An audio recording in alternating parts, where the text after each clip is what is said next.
Hi, I'm Sherry Lasseter, and I would like to welcome you all in Shanghai to this wonderful event about education and making.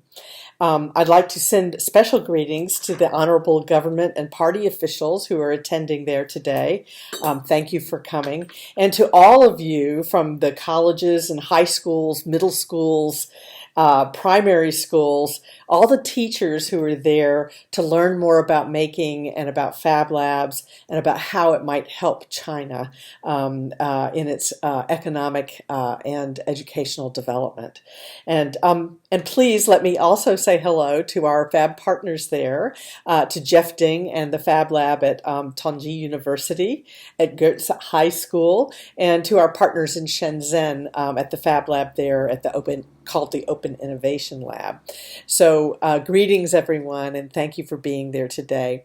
I'd like to tell you just a little bit about Fab Labs and about where we came from, and at the Fab Foundation, which I also represent. So Fab Labs emerged in 2001 from the Center for Bits and Atoms at MIT. The Center for Bits and Atoms was funded to look at the merging of physical science and computer science and what happens in a world where you can digitize the world and or turn the digital bits in the world into physical atoms. And so that research roadmap, which is led by Professor Neil Gershenfeld, led to an outreach program, an educational outreach program called Fab Labs. Now, Fab Labs, for those of you who haven't seen them, they are facilities that basically have beautiful digital fabrication equipment. So digital design tools like computers and things like laser cutters and 3D printers and milling machines and an electronic workbench. And all of those tools come together to allow the user to make almost anything that he or she can imagine. But really for us, it's not about the tools, it's about this global community of practice, right? So this is a global community of people who want to share knowledge and who use digital fabrication to change the world in good ways. And so right now, we are a community of about 1,200 labs in 100 countries, and we're growing very rapidly. We're doubling in size about every year and a half.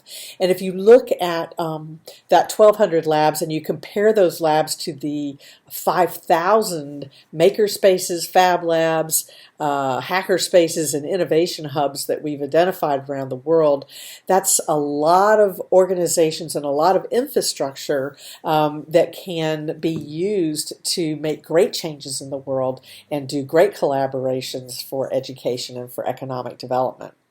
So I'd like to tell you just a little bit about some of the educational work we're doing. First, let me talk about MIT a little bit.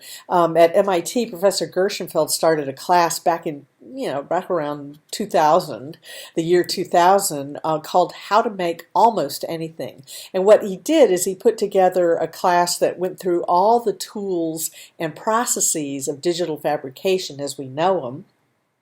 And in the course of one semester, his students would learn all those tools and processes, and then they would come up with, at the end of the semester, a sort of a capstone project of their own ideas and curation that would demonstrate the mastery of these skill sets, right? And so some of the first students came up with really crazy ideas. One of them was a web browser for parrots, so that parrots could visit other parrots online and not get bored and noisy during the day. And another student built a dress that protects your personal space, so it would deploy spines automatically to keep anyone 2 feet away from her, which was kind of fun. And there are more practical things that you can make as well, as such as routing machines and your own cutters and communication devices. So that was the How to Make Almost Anything class, which kind of inspired a global movement around Fab Labs. We now offer a global version of the How to Make Almost Anything class called Fab Academy. And so what happens is every week, the Professor Gershenfeld and all the students who are in their different Fab Labs working working with mentors and peers in their own communities, right? They all connect together by video and get sort of the lecture of the week, and then during the in between days, they work in their Fab Labs with their peers and their mentors to build these projects. And what we're finding is that just even that course alone is creating economic opportunity, because students put their their prototypes onto Indiegogo or Kickstarter, to get them funded for businesses, and or people who have these skills are in high demand as managers for other Fab Labs that are coming up in the world.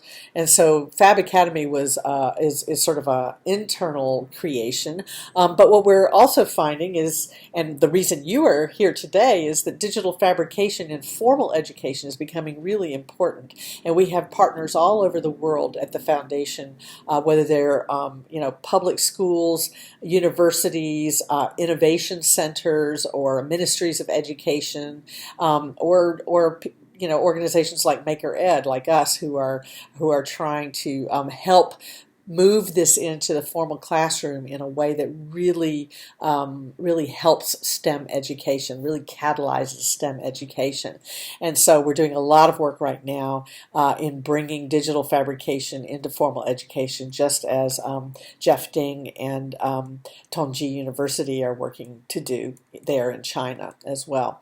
So on the .org level, which is the Fab Foundation itself, we created this new organization really to handle all sorts of new kinds of programs that are emerging from the network that are sort of for the greater common good. So one of the projects that we do is called Fab City, and Fab Cities is really about being locally productive in your Fab Lab and in your community, but globally connected to other cities and other fabricators. It's really about how do we make manufacturing more sustainable locally, and how we make our own consumer practices more sustainable. So it's a lovely research project called Fab City. Fab Labs are also starting to address UN sustainable goals, right? The global goals for the UN. And so increasingly we're seeing projects start to emerge in some of those areas as well for the UN sustainable goals.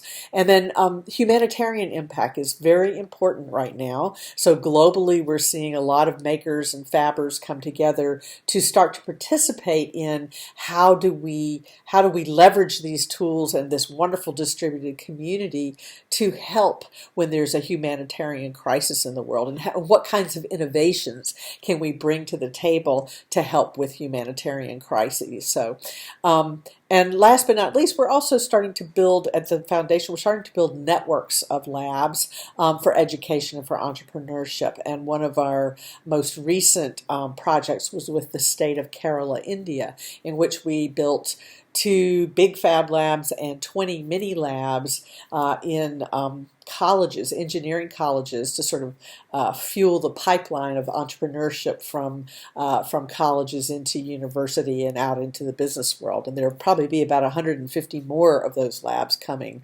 in Kerala very soon. And then, of course, we do disseminate the research of MIT through the Fab Foundation, through the Fab Academy specifically. So there's a big research project right now going on in how do you take a Fab Lab and then use that Fab Lab to self-reproduce. So having a Fab Lab make another Fab Lab for 1/10 of the price. And that's a pretty exciting project globally as well. And now on the .com side, meaning the business side, just as a note, we do have a lot of incubators that adopt Fab Labs, not just for education, but really to incubate new businesses. And as an example, one of the best ones, or most recent ones, was built in Rwanda. There's a Fab Lab in Rwanda there that's helping about 30 entrepreneurs get products into the pipeline and into the economy. And so we're very excited about the future of Fab Labs and incubation, and how educators like you are going to prepare people to become those entrepreneurs of the future. And as I noted, Fab Academy is another way, that we have entrepreneurs participate in sort of education, and at the end of that, they have a product that they can take to Kickstarter or Indiegogo for crowdfunding.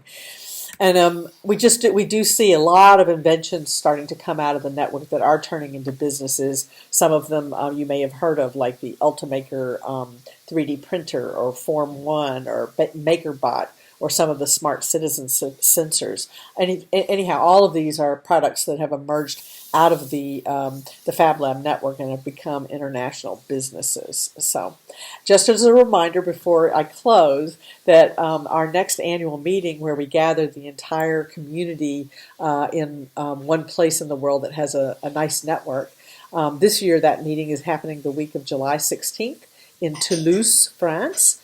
It's called Fab 14, and we hope you will come and join us there if you have a chance to.